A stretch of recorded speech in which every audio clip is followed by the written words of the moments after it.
Hello， 各位小伙伴们、老伙伴们，大家好，我是于叔叔。昨天的视频我跟大家说了，橙梦露最好不要露养，露养的话不利于橙梦露生长。我昨天刚发完这个视频，昨天晚上我们常州迎来了一场强台风，狂风暴雨。现在这个风呢还没有过去，但是呢已经弱了很多。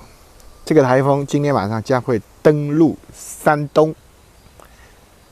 省，那么山东的肉友要注意多肉防风了。如果你是高层的，那么要想办法加固一下，防止有的花盆被台风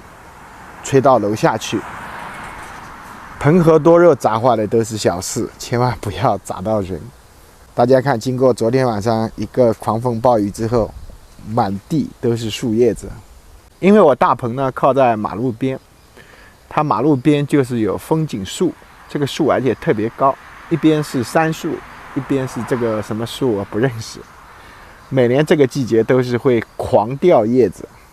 它掉下来的叶片呢都是这样的，一根一根的，很烦人。那么我的多肉是在外面露养的，有叶片落上去之后，我就要及时的把它给剪掉。为什么这个树叶要及时的剪掉呢？如果这个叶片落在多肉上，你没有及时的把它剪掉，当这个叶片遇水潮湿之后，它和多肉接触的部分会呈现出一道黄颜色的斑。有的叶片比较脆弱的话，还有可能会引起多肉黑腐化水。因为这个叶片腐烂之后，肯定会产生一些病菌或者细菌的。我昨天的视频给大家说了，我建议呢，橙梦露不要露天养殖。然后有粉丝在评论区给我留言了，说他的橙子都是全年露养的，长得非常好。然后我看了一下，他 IP 地址是云南怎么说呢？我一般不太喜欢和云南养殖多肉的肉友交流养多肉的经验，因为跟他们交流的话没有技术含量。道理大家其实都懂的，云南傻子都能养好多肉的，你跟他交流什么呢？我个人不建议橙梦露露养，是因为这个品种呢相对来说比较娇气。如果你丢在外面露养的话，风吹日晒的情况下，多肉的叶片就容易受伤。比如大家看到这一盆呢就是一个肉友在我家买的橙子，他呢叫我帮他丢在室外露养，属于寄养。本来他买的时候称脸盆其实是一样的，但是这一盆因为一直是放在外面露养的，淋过了几次雨，大家能够明显的看到这个叶片受伤了，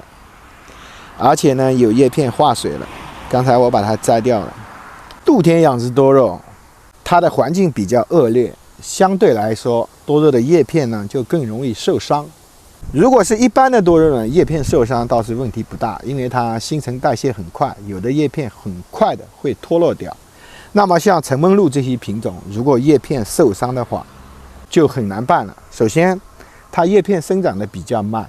脱落的速度也慢。如果你把这个叶片摘掉，就像我刚才一样的，那这里明显就少了一片叶子，不好看。所以呢尽量不要去露养。露养的话，它损伤的概率肯定比你半露养的要更严重。多肉的叶片损伤对我来说其实不是很重要，因为它生长的时间长了，损伤的叶片最终也会脱落掉的，只要你后期注意就行了。我所说的橙梦露不能露天养殖，最主要的呢是露天养殖天气因素我们没有办法掌握。可能有些人呢他处于西北地区，比如甘肃啊、宁夏啊这些地方雨水比较少，那么它露养的话问题不是很大。像我们南方地区雨水量特别大，去年秋天的时候我记得是45天下了40天的雨。那如果你的多肉是丢在室外露养的，这么长时间的下雨，多肉长期处在一个潮湿的环境下，它黑腐和化水的概率肯定是非常非常高的。而且叶片比较厚的多肉，在吸足了水之后，因为水分太多，有的品种呢，它叶片容易开裂，就是水太足了，它自身会把这个叶片撑裂开的。同样的，像承梦露这种叶片比较厚的，如果叶片撑裂开的话，就很丑了。这些呢，才是我不建议承梦露露养的理由，并不是说这个乘着露养一定就养不好。其实有条件能够露养多肉的话，最好是露养多肉，因为露养的多肉它长得比较皮实，还有呢，它上色也快，生长的速度也快。露养是对多肉最有利的，但是你也要根据你的实际环境来决定你能否露养多肉。就像我们苏南地区一样，有可能30天下20天雨，也有可能30-50天都不下雨。在这种自然条件你没有办法把握的情况下，有些品种能不露养就不要去露养，半露养就可以了，就是能够照到日照，但是又淋不到雨。特别是那种叶片比较娇气的，稍微碰一碰弄一弄就受伤的，比如像雪莲、冰玉这一种，主要都是看叶子的，你让它叶片有破损了，那这颗多肉从审美角度来说就会打很大的折扣。那如果是像这种多肉，普通的多肉，叶片多或者少无所谓，那么你就可以露养了。即使叶片受伤，你把它摘掉，影响也不是很大。缺一个叶片少个叶片对它来说无所谓的。